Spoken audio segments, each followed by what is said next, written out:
Hello, hello, Cancer Collective. Ako po ito, si James from James Tarot PH. Ito po ang inyong monthly reading para po sa inyong June 2026. So ano po naghihintay sa inyo sa bagong-bagong buwan na ito? Alamin natin. But first, mga Cancer, ihanda mo na ha ang iyong isang tanong para sa ating isang tanong, isang sagot. Kung meron kang one question, hawakan mo yan. Sa dulo po, sasagutin natin yan by using these cards. Okay? Let's begin. Holy Spirit, Spirit Guides, ibigay po natin kay Cancer ang mensaheng dapat nilang malaman. Inhale and exhale. Your cards for the month. Wow, nice, beautiful. Siya nga pala mga Cancer, maraming salamat po ha sa lahat po ng mga hindi nag-i-skip ng ads, nagla-like, nagko-comment. Nako, malaking tulong po sa akin yan every time po na meron tayong libreng reading para sa inyo. So, thank you rin po sa ating mga new subscribers at saka sa mga nag-share ng ating Cancer reading. Thank you, thank you, thank you. Salamat din po sa mga likes, comments, and continued na hindi nag-i-skip ng ads. Malaking bagay po yan. So, thank you po. So, in the background of your reading, meron kang the Knight of Cups. Okay, Cancer, this month, panahon na para maging totoo ka sa iyong mga naramdaman, sa iyong mga gustong gawin, no? It's all about you offering what you can, gawin na yung isang bagay na gusto mong simulan. Huwag ka nang magpatumpik-tumpik, huwag ka nang mahiya, huwag ka nang matakot. Parang ito yung panahon na sige gagawin ko na. Sige ibibigay ko na. Sige itutuloy ko na. Parang ganyan. You are offering your help. You are offering your services. So kumbaga ito yung panahon ng pagkilos base sa tawag ng iyong damdamin. Maaring offering of your heart, offering of your expertise, o kaya papasok ka sa isang industriya kung saan tumutulong ka sa maraming tao o very, very client-based or customer-based yung iyong trabaho, pwedeng ganyan. But this month talaga, Cancer, it's all about you staying true to what you feel at handa ka nang buksan ang sarili mo sa mga bagong bagay. Especially may mga Cancer sa inyo na magwa-birthday this June, di ba? June 21 ang start ng Cancer season, so malapit na ang season mo, no? So, this is the start para simulan yung mga bagay na kaibig-ibig para sa'yo. Okay? Especially in your core energy. Alam mo, this month, makakaramdam ka na alam mong time mo to eh. Parang ganun eh.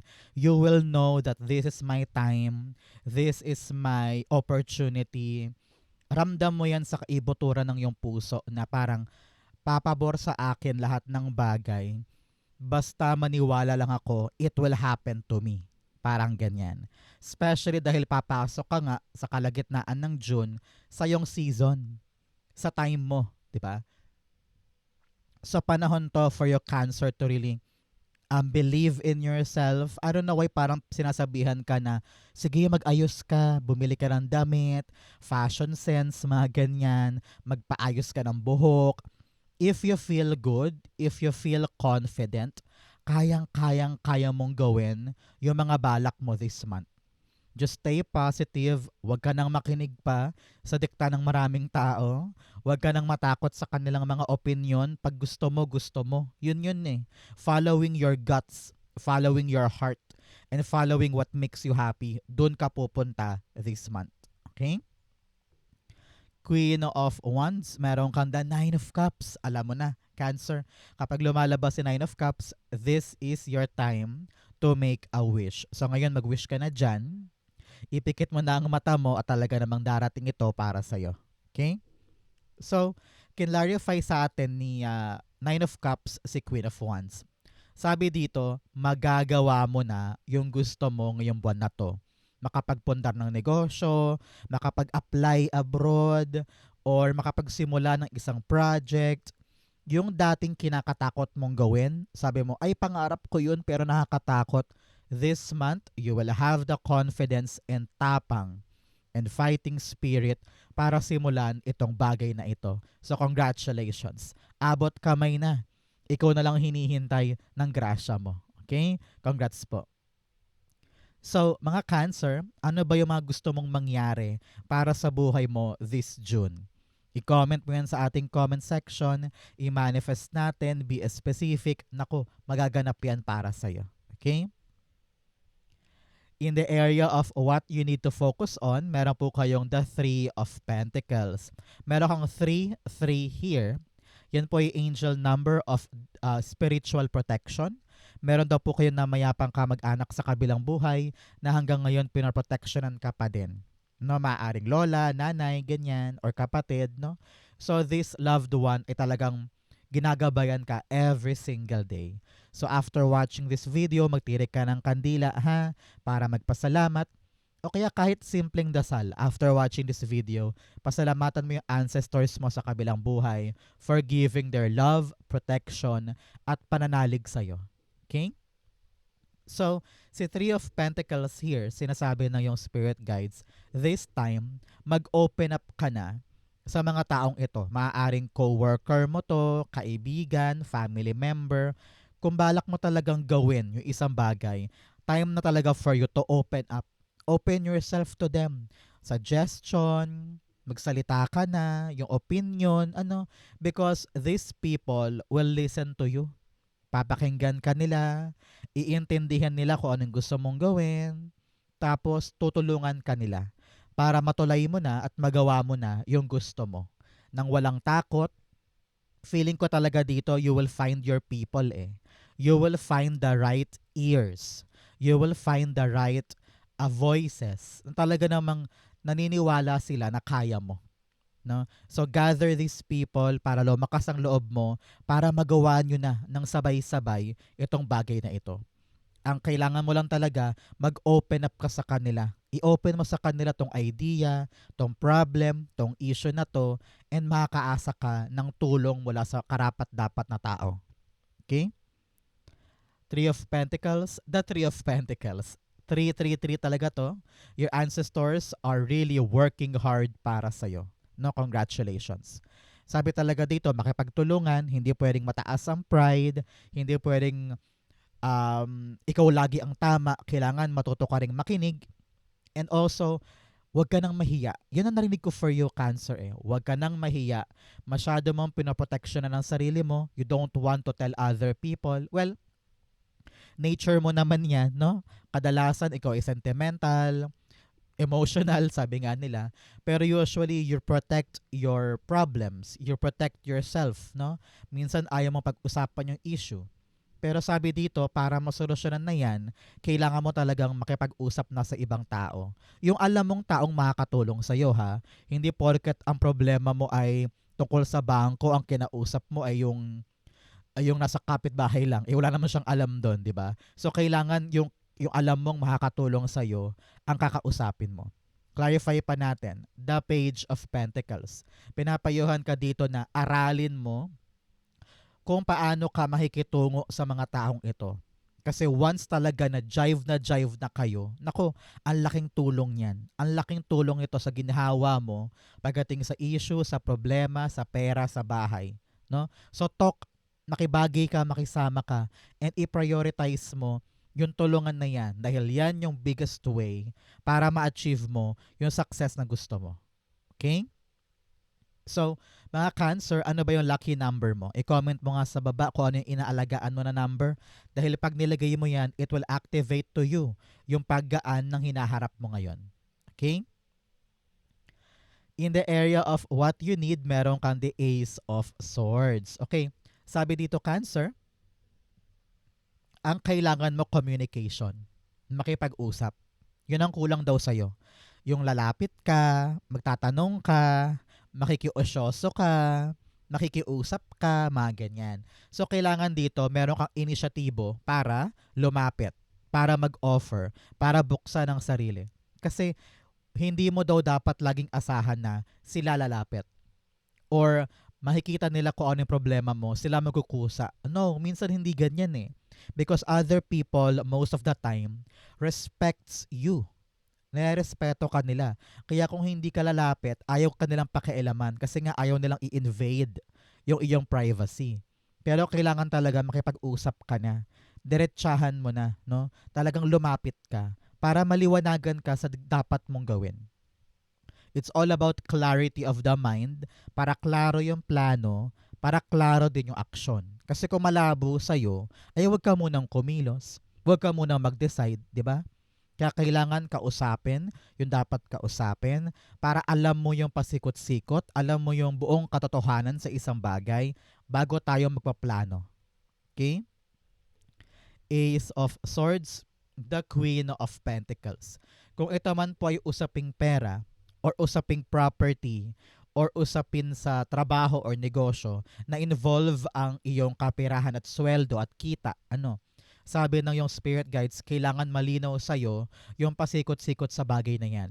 Hindi pwedeng nakikinig ka lang sa opinion ng iba or naniniwala ka lang sa sinabi niya. Kailangan ikaw mismo involve ka at alam mo yung pasikot-sikot para nang sa ganun ko naman tong inaalagaan mo, alam mo yung pwesto mo, alam mo yung action mo.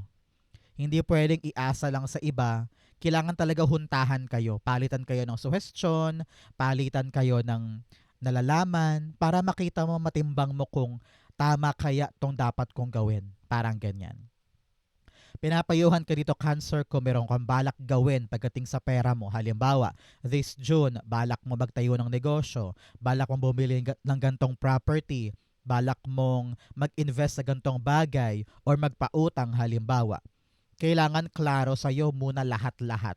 Hindi ka pwedeng magpaluwal ng pera nang malabo sa isip mo kung ano yung pinapasok mo. Kaya nga sabi ko, kausapin mo mabuti. Kailangan clear ang conversation, clear ang negotiation, para kung ano naman itong papasukin mong financial endeavor, ay magkaroon ng malinaw na tagumpay para sa'yo. Okay? Very important yan. In the area of what's affecting your current energy, meron kang the 8 of Swords. Alam ko nitong mga nakaraang buwan, nakaraang linggo, parang na-delay ka, no? Parang stuck. Parang feeling mo hindi ka makagawa ng paraan or wala man lang lusot sa mga ginagawa mo. And now, sabi ko nga sa'yo, June is the start of your power, di ba? So lalakas ang loob mo ngayon para abutin yung gusto mo. Sabi mo, ayoko nang magpakakulong sa isang bagay o sa isang lugar o sa isang sitwasyon na alam mong parang walang patutunguhan. Gusto ko na mag-evolve, gusto ko nang mag-grow, gusto ko nang maabot yung heights or tagumpay na meron dapat sa buhay ko. Ayoko na lang paulit-ulit na pattern. Ayoko nang magpahakulong dito. So ngayon, ramdam ko talaga this month, lalakas ang loob mo eh. Parang sabi mo, once and for all gagawin ko na. Once and for all sisimulan ko na to. You're gonna reach your goal this time. Because alam mo kung ano yung proseso. Minsan, you will realize na, ay, ako lang pala yung humaharang sa gusto ko. Kung dati ko pa pala to ginawa, baka malayo na narating ko. Parang ganyan. So, it is you now breaking free. Breaking free from stagnancy, breaking free from delay, and breaking free from your self-imposed negative thinking. Ngayon na-realize mo na, ay, mali pala yung iniisip ko. Ay, mali pala yung sinasabi ko. Ay, mali pala yung paniniwala ko. Pag lumaya ka dyan, makakalarga ka talaga at mahahanap mo na yung tamang paraan patungo sa gusto mo. Okay? 8 of Swords, yes, the Sun card. Ngayon, unti-unting bumabalik yung optimism sa buhay mo. Kung dati parang walang-wala, dati parang hirap na hirap, feeling mo walang solusyon, gusto mo nang bumitaw, gusto mo nang umuwi, gusto mo nang mag-quit. Pero ngayon, merong isang magandang rason. Nanong balik eh, bigla-bigla ito eh. Ramdam ko na parang, wow, I am energized. I am ready to fight. I am ready to break free. Freedom ito, paglaya mo, no? Paglaya mo sa isang bagay o sa isang tao na akala mo forever ka dun pero hindi. Meron kang renewed, found energy na sabi mo, marami pa naghihintay sa akin, marami pa akong pwedeng gawin, marami pa akong pwedeng abutin. So yung paglaya mo dito, nakatulong dahil hinarap mo talaga ngayon yung feelings mo. Sabi mo, masaya ba ako dito? Kontento ba ako dito? Bakit parang hindi? Nung na-realize mo yan, nagbago bigla, nag-shift bigla yung isip mo, nag-shift bigla yung energy mo, and ngayon lalaya ka na. Either you are going somewhere, lilipat ng bahay, trabaho, probinsya, or bansa, or meron ka ng masigasig na move ngayon na parang napakatapang mo, sabi mo, gagawin ko to, i-achieve ko to, keber. Keber sa inyong lahat, ipapanalo ko to. Parang ganyan. Congratulations. In your near future, heto ka. Yung inalaban mo, di ba? You have the Six of Pentacles. Mare-receive mo. Lahat ng pinagsumikapan ngayon dahil sa newfound freedom and katapangan mo to achieve this goal, heto, ipagkakaloob sa'yo, makukuha mo. So congratulations, the offer will come, the door will open, the opportunity will arrive, the good news will arrive, at wala kang ibang gagawin kundi tanggapin, kundi yakapin. Ito ay hindi lang basta-basta swerte. Ito ay nagbunga mula sa mga pagkagising mo or action mo. Kumbaga pinaghirapan mo ito. Kaya you need to celebrate, you need to be happy. Kung ano man yang ipaglalaban mo ngayon, ngayong June, Cancer. Ano? Ang tabayanan mo 6 days, 6 weeks, or 6 months after watching this video, talaga namang makukuha mo iyong iyo. Congratulations. Six of Pentacles, the King of Swords. Yes. So, kapag natanggap mo na anong gagawin ni Cancer, maging matalino sa pag-handle ng blessing na ito. Nasa kamay mo na eh. Natupad, dumating, di ba? So ito'y malaking responsibility rin para sa'yo. Na kapag nakuha mo na yung goal mo, yung minimithi mo, dapat matalino ka din with full of wisdom kung paano siya aalagaan at nang sa ganon, tumagal sa buhay mo. Halimbawa, dumating na yung job offer, dumating na yung bayad, dumating na yung loan, dumating na yung approval, kailangan ikaw yung taong matibay, matatag, matalino, napapanindigan mo yung mare-receive mo. Kasi kayang-kaya mo to. Okay? In your challenge, meron kang the Page of Wands. Sabi dito, Cancer, ay huwag kang urong-sulong. Kapag dumating yung pagkakataon, sige, yakapin mo lang. Try mo lang, subukan mo lang. Ito yung panahon na susubok tayo. Hindi pwedeng, ay ayoko niyan mahirap, ay ayoko niyan parang nakakatakot, ay ayoko parang magastos, ay ayoko kasi malayo. Marami kang dahilan para umatras. Yan ang problem mo this month. Meron kang magandang gagawin, very promising, very exciting, pero makakahanap ka ng maraming dahilan para wag tumuloy. Okay? So yan ang iyong challenge for the month. Importante, alam mo sa puso mo kung anong gusto mo, kung anong dapat ipaglaban. Kaya kapag dumarating yung mga gustong umurong, gustong sumuko, lagi mo isipin, ano ba yung gusto kong makuha? Baka ito na yung tulay ko para makuha yon. Kaya, I need to be strong, I need to be brave, and charge forward. Okay? Page of Wands, the Page of Swords. Okay. Sabi dito, para hindi ka matakot o matras, sabi, kalkalin mo yung impormasyon nang sa ganon mapanatag ka. Example, dumating na yung job offer papuntang Canada halimbawa. Okay na, planchado na, sabi ng agency, lalarga ka na. Pero may takot ka sa'yo mo, ay, wag na lang kaya, paano kung wala palang bahay doon? Paano kung mahal pala yung renta? Paano kung mahirap pala yung work? Eh di kalkalin mo, itanong mo sa agency, ano po itsura ng bahay doon? Magkano po yung renta? Sino po makakasama ko? Ano po yung itsura ng trabaho? Mabait ba yung mga boss? So, kalkalin mo yung impormasyon na kinakailangan mo para mapanatag ka. Para nang sa ganon, maipaglaban mo na ito. Kasi baka mamaya, takot ka lang. Kaya gusto mo nang umatras. So, you really need to find more information para magets mong, ay okay to. Ay, wala akong dapat ikatakot, wala akong dapat ipag-alala kasi lahat nakalatag, lahat okay, lahat gets ko na. Halimbawa din, papasok ka sa isang bagong negosyo, milk tea shop, pero na-realize mo, ay wag na lang, baka hindi mabenta sa lugar na yun na rerentahan ko. E di kalkalin mo yung impormasyon, maghanap ka ng ibang pwedeng pwesto na available na maaaring mag-swak doon sa papasukin mong milk tea. Diba? So, lamang ang may alam. Kapag kinalkal mo talaga namang, you will know if you will fight or retreat. Okay? In your fortune, meron kang discovering truth, you stand in the light of truth. Sabi dito, basta alam mo ang buong katotohanan, maliwanag sa'yo, panatag ka. Alam mo yung papasukin mo. Alam mo kung ano yung dapat mong ingatan at alam mo kung ano yung mga bagay na dapat mong ipaglaban. Kapag maliwanag sa'yo lahat-lahat, wala kang dapat ikatakot. Okay? In your fortune, meron kang the page of swords. Sabi dito, Cancer, ay this month, asahan mo ang pagdating ng call, text, chat, or email. Kaya bantayan mo yung phone mo, no? Kasi dyan manggagaling itong good news na to. This good news ang magsasabi sa'yo nung offer o pintuan na naghihintay para sa'yo. So congrats and good luck. Nakita ko dito baka ma-caught off guard ka. Either halimbawa naliligo ka, biglang tumawag. Or tulog ka, biglang tumawag. So parang mararatel ka. No? Pero ang maganda dito, darating. So asahan mo yung good news ha sa mga bagay na hinihintay mo. Kaya pag dumating, be ready. Galaw-galaw, kilos-kilos dahil nandyan na siya. Okay? Page of Swords, meron kang the Tower card. Wow, wow, wow, wow.